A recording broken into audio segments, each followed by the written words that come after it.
महकमा सेहत की जानिब से घर घर जाकर लोगों से उनकी सेहत से मुतालिक मालूमात हासिल की जा रही है।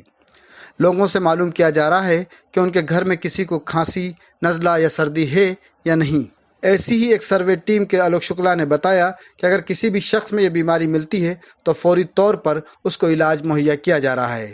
ज़रूरत पड़ने पर उसको अस्पताल भी भेजा जा रहा है। पेश है NN न्यूज़ के अशरफ पठान और एजाज नागौरी की एक रिपोर्ट।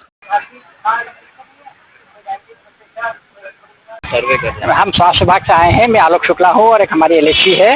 ये घर घर जाके हम जो बीमारियों के पेशेंट है या सर्दी जुकाम खांसी के पेशेंट है उन सबको नाम लिखा है। यदि कोई रोगी मिलता है तो उसको अस्पताल भेजते हैं।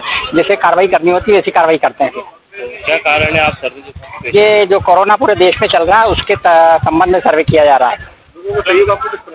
इस मार्ग में कमरी मार्ग में तो बहुत अच्छा सहयोग मिल रहा है। बिल्कुल पानी पिलाते हैं, चाय पिलाते हैं, बिठाते हैं।